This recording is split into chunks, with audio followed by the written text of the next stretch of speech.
bien-aimés, bonjour, c'est votre serviteur Jimale Kambi et une fois de plus encore devant vous pour nous exhorter, pour nous parler et à ce qui concerne juste l'amour réciproque, le fait de nous supporter, de nous pardonner et de vivre d'une vie harmonieuse, une vie chrétienne qui soit. Alors, d'entrée de jeu, nous allons lire la parole de Dieu dans le livre de 1 Pierre, le chapitre 4 et le verset 8 uniquement, la version du Semeur.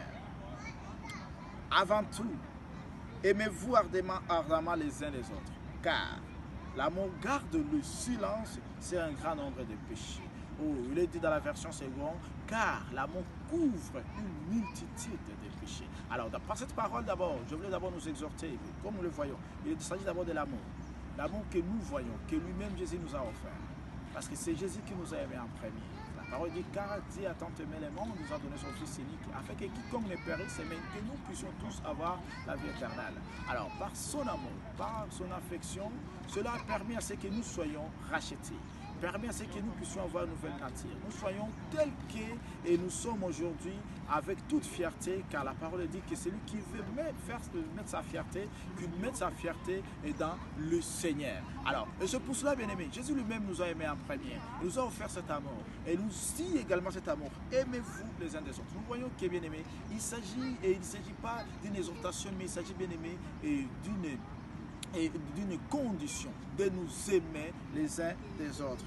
Également, nous dit pourquoi? Parce que l'amour couvre toute une multitude de péchés, ou garde le silence et un grand nombre de péchés. Alors, je veux nous dire pourquoi ceci, bien aimé. Parce que cette parole fait nous exhorter sur des choses. D'abord, c'est nous aimer nous-mêmes, également nous supporter mutuellement, nous édifier mutuellement, être ensemble, et ne pas voir, bien aimé, que la faute de celui-ci et celle-ci est grave, que nous puissions l'exposer. Et aujourd'hui, bien aimé, nous connaissons un problème dans le corps de Christ. Si quelqu'un tombe, au lieu que les gens, les autres chrétiens puissent le relever, puissent l'aider, puissent le consoler et puissent également mettre tout le mécanisme en place pour qu'ils puissent se relever, ce sont eux, bien aimés, qui le font encore engloutir de plus en plus, qui le font encore, bien aimé, martyriser, persécuter davantage. Et c'est pour ça que je voulais venir devant vous, bien-aimés. Et la chose la plus importante est que, bien-aimés, souvent nos intérêts égoïstes, souvent nos ambitions personnelles font à ce que, bien-aimés,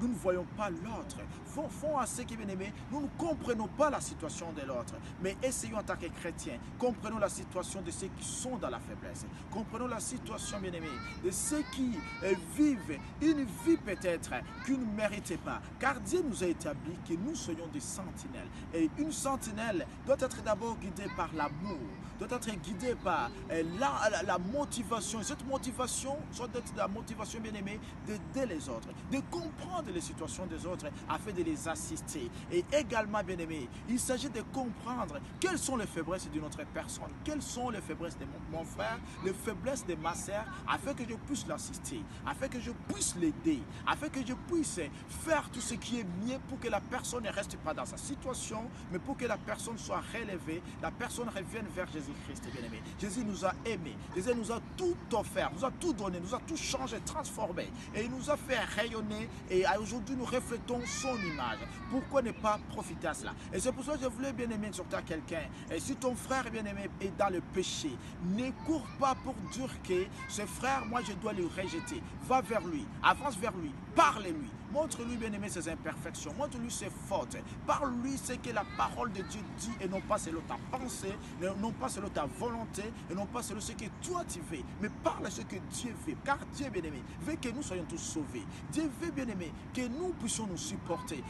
Dieu veut, bien-aimé, que si l'autre tombe, que nous puissions l'aider à se relever. Il s'agit de cette façon que je voulais, bien-aimé, venir auprès de vous pour juste vous parler de ceci et pour permettre à ce que nous puissions progresser ensemble et que dès qu'on sait, nous puissions relever ces défis. Et là où il y a faiblesse, relevons ces défis, apportons, bien aimé, la force de la spiritualité. Là où il y a incrédulité, faisons tout pour que Dieu puisse toujours trouver sa place dans nos cœurs et dans nos vies. Nous ne devons pas, bien aimé, d'abord, la parole nous dit, bien aimé, nous aimerons Dieu de tout notre cœur, de notre force et de tout notre amour, mais également, bien aimé, nous devons aimer l'autrui comme nous nous aimons également. Donc, si cette communion horizontale est là, nous devons savoir également que et nous devons mener également cette communion avec Dieu qui nous permettra à la fois, bien aimé, d'être bien avec Dieu et d'être bien avec le monde. Alors sachons, bien aimé, que celui qui aime et que l'amour couvre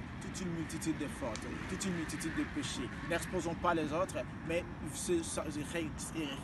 préservons ce qui est mieux, ce qui est nécessaire, afin que la parole et la puissance de Jésus-Christ trouve toute sa valeur à nous. Que Dieu vous bénisse et merci beaucoup.